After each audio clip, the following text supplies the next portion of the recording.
Hey, how's everybody doing?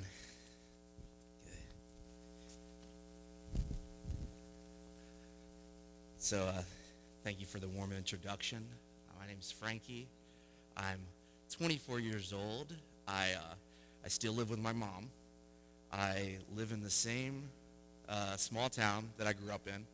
Never really been actually outside of Memphis for longer than 6 months. Reason why I wanted to tell you this is when I was thinking through this talk and what I was going to talk about, I was trying to think through what I would have wanted to know when I was in high school. So 7 years ago, if we can all think back, 7 years, it's been a while. One Direction still had One Direction. iPhone 1 was still just iPhone.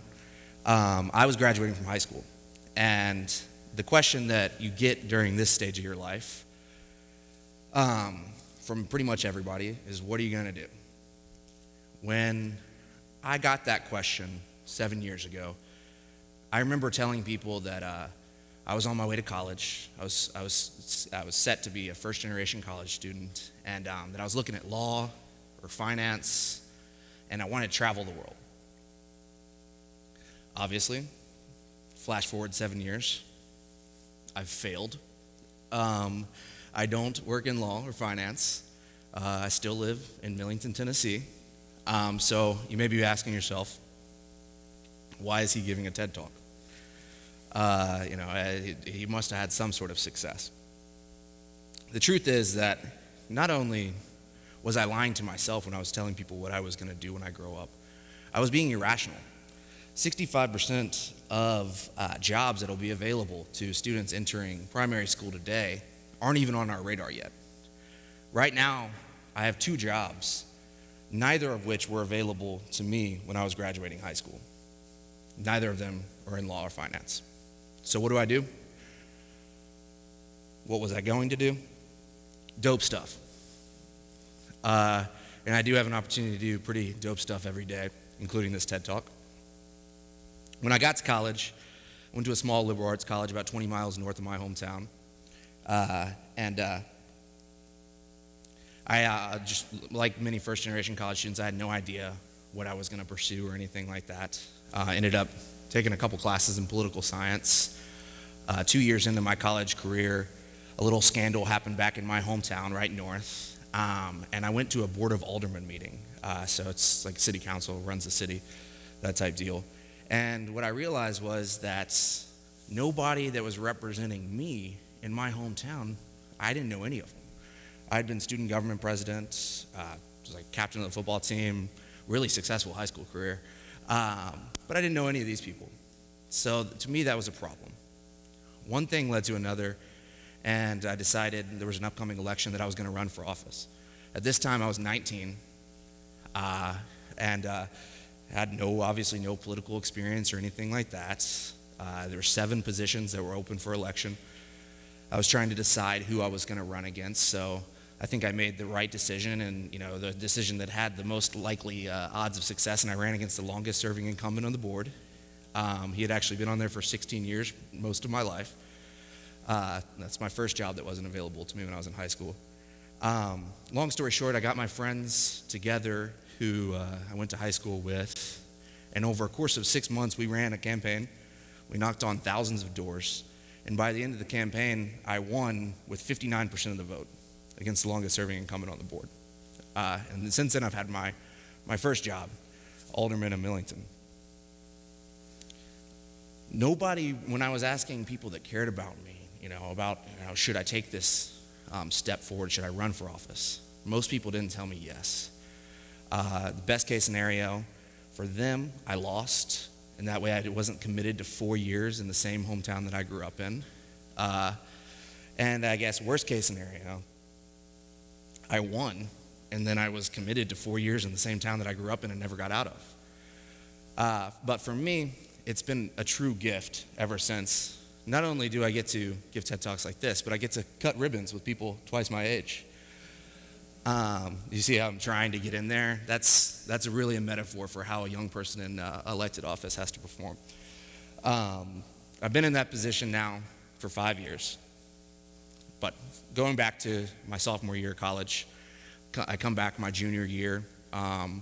after I'd won my political office and really dove into my studies. A year ahead of time, I have an opportunity to travel across the country, but I have to take a semester off from school. I didn't get this opportunity until 2 weeks before my senior year of college. So as a first-generation college student, going into your senior year means a lot to you and your family. You're like almost there. So needless to say, my parents and friends weren't very happy when I told them that I was taking a semester off to travel the country. But for me, I had never been further west than Arkansas, and I really wanted to accomplish my goal of traveling the world. I guess I could start with our country. So I didn't take their advice, and I did it. This is me. This is actually not in the United States. This is in Israel a couple of New Years ago. But I just think it's a dope picture, so I put it up here. But I got a chance to travel the country, and over the course of that, I was a field organizer on a trip, basically organizing a trip across the country to cities that I had only seen on TV. That experience ended up being really one of the only reasons I got my second job, which I'm about to tell you about.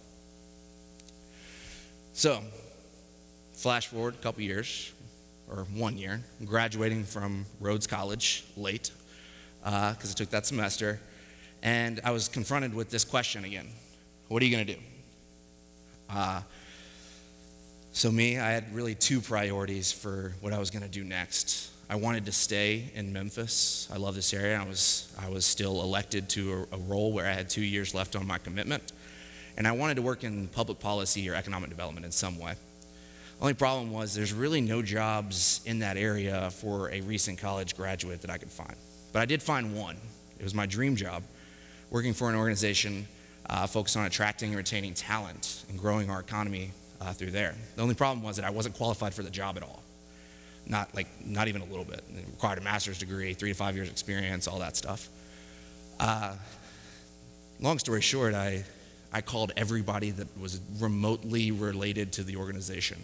Like if my friend's cousin's auntie was an executive assistant there, she knew I was applying for that job. That got me an interview, got me in the front door.